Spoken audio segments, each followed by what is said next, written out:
recordar que está siempre cerca de nosotros, en el sentido de que fue un pensamiento muy activo, un pensamiento profundo,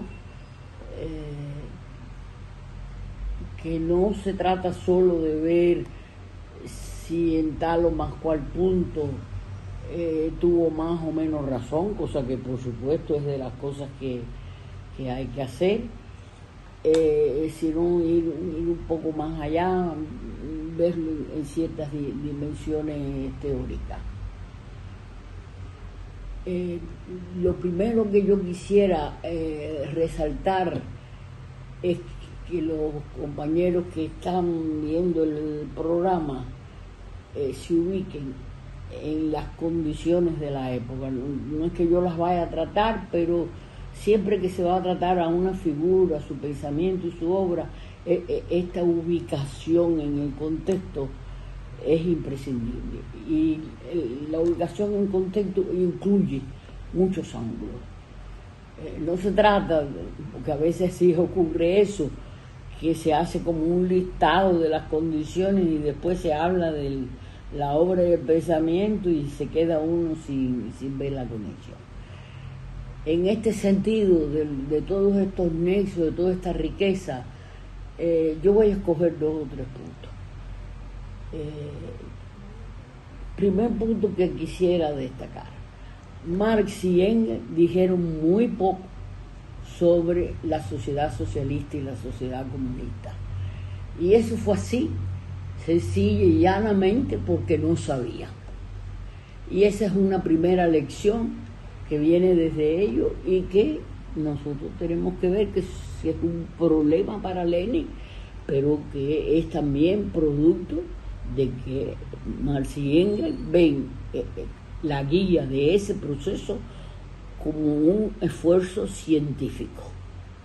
Eso no podemos eso olvidarlo nunca.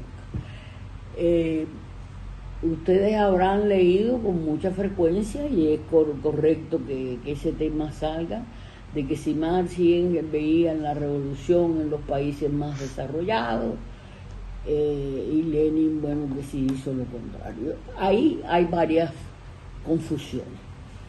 Primero, Marx y Engels tienen una evolución como cualquier ser humano, y si se trata de genio, pues con mayor razón.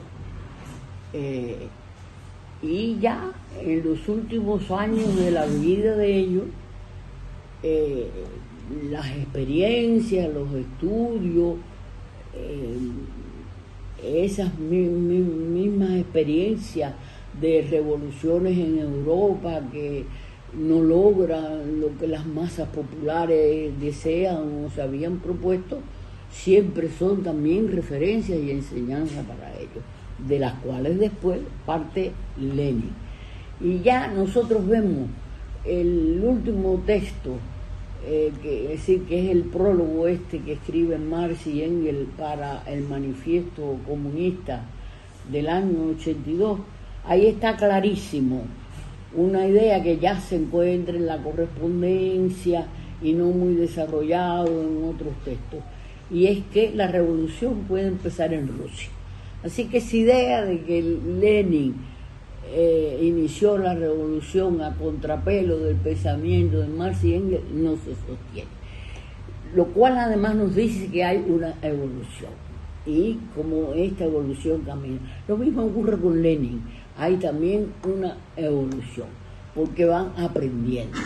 Es decir, la idea de ese prólogo es que la revolución empieza en Rusia, se da también en los países europeos más avanzados.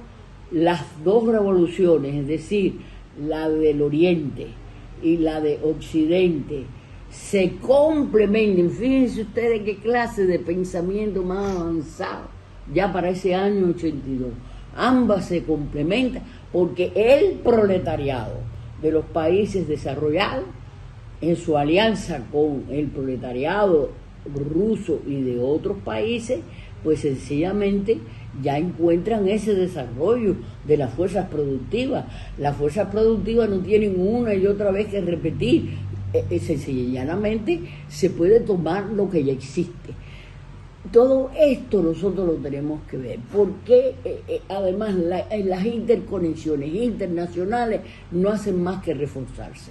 No es el nivel de las relaciones internacionales de hoy, que es impresionante el nivel de dependencia, y nosotros como revolucionarios tenemos que tomar eso, y lo estamos tomando en nuestros análisis, en nuestras perspectivas, en concebir tácticas y estrategias, pero ya comparado con el siglo XIX, ya con Lenin, pues, y finales del XIX, nosotros vemos ese avance.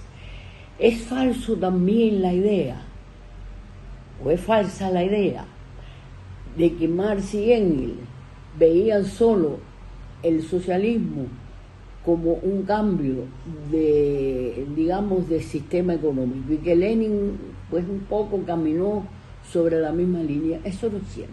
Desde el manifiesto comunista está ya la idea de la emancipación integral, y también nosotros encontramos desde Marx y Engels, y esto Lenin lo pone en práctica tanto para la lucha revolucionaria, para la toma del poder, como para los inicios de la construcción socialista, que empieza casi en cero, porque es muy poco lo que Marx y Engels le han dejado, y además él tiene, es decir, Rusia en esa época, están todos estos países del Oriente que formaban parte del Imperio Ruso, que tenían otros niveles, y donde el peso de una cierta espiritualidad y de la religión era enorme.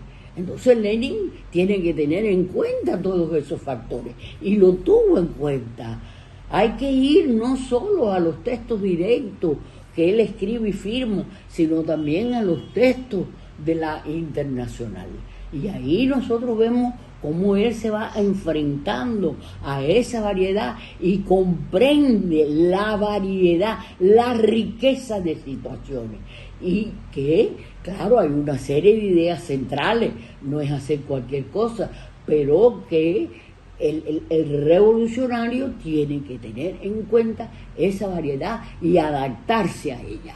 Si usted está en un país que es islámico y tiene esa profundidad de las creencias y tiene esa profunda espiritualidad de algunas tendencias islámicas, usted tiene que funcionar con eso, no yendo a rajatabla contra esta situación.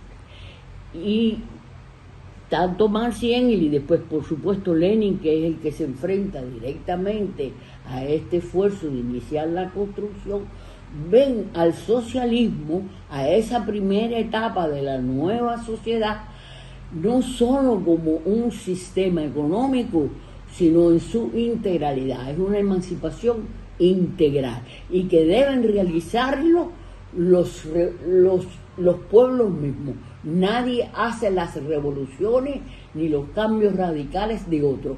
Cada pueblo debe hacer su revolución. Y esa es una tesis que encontramos también en Marx y en la primera internacional. No se puede olvidar ninguna de estas cuestiones, porque todos estos elementos, estas ideas, estas elaboraciones que se modifican, que se enriquecen, etcétera, van pavimentando el camino del aprendizaje, de la experiencia, de las enseñanzas que todo proceso obligatoriamente conlleva.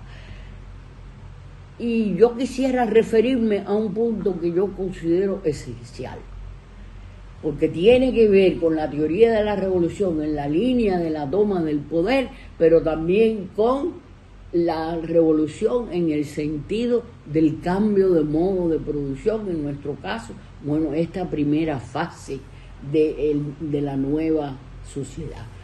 Y es que Lenin, que ya vive en condiciones distintas, que tiene el país que tiene, que Marx y Engels en los últimos años avanzaron y modificaron algunos de sus errores respecto a los análisis sobre los pueblos coloniales y sometidos, Lenin va a tener esto como una problemática central.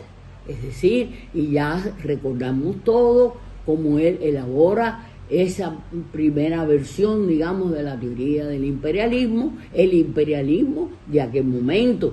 Después ese imperialismo también a lo largo del siglo XX tiene un desarrollo y hoy ese imperialismo sigue ahí, pero no es igual, evidentemente, que el imperialismo de la época de Lenin, pero en su naturaleza esencial sigue siendo imperialismo.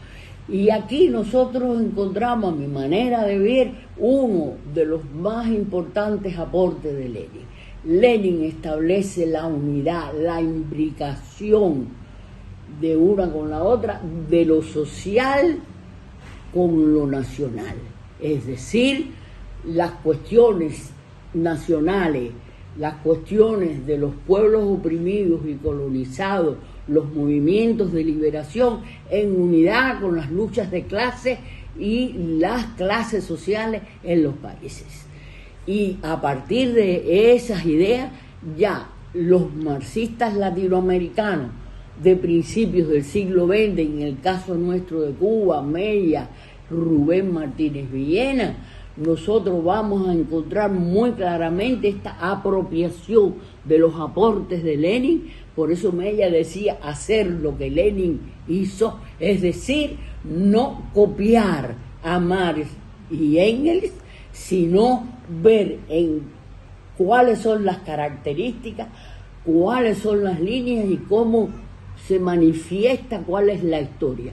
En este sentido, ya esa camada, llamémoslo así, de marxistas fundacionales latinoamericanos, donde también encontramos a Mariátegui, por supuesto, y a Recabar, entre otros. Nosotros entonces encontramos la idea de que en las condiciones de América Latina la explotación se hace no solo por las clases explotadoras de cada país, sino también del imperialismo sobre los pueblos semicolonizados, que es el vocabulario de la época. Nosotros hoy diríamos neocolonialismo, y entonces hay una alianza, que es lo que Mella y Rubén también resaltan, una alianza entre las oligarquías explotadoras de América Latina con el imperialismo. Y eso es una idea central. No podemos construir el socialismo si no se tiene en cuenta esta condición, si no se tiene en cuenta cuál es el enemigo principal, cómo funciona, cuáles son las alianzas de clase de los opresores, sino una y otra vez vamos a fallar. Y esta idea es esencial para la lucha revolucionaria, donde yo personalmente agrego algunas ideas de Gramsci, como la idea de los subalternos, y dentro de los subalternos, los campesinos y los obreros, que es lo que hace Gramsci, y esta alianza de los explotadores, porque los unos necesitan de los otros. Y el socialismo no se puede construir hoy si no se tiene en cuenta, si todo el tiempo en nuestros análisis no estamos viendo las conexiones internacionales. Estamos en un momento muy fuerte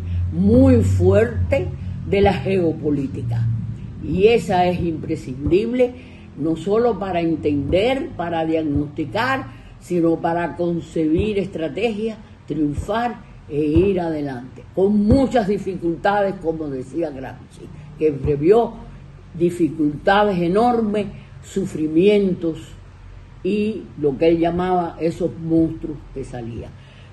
Señalo tanto a Gramsci porque entre Gramsci y Lenin se estableció una relación, una comprensión, y coincidieron mucho en sus puntos de vista en toda una serie de problemas.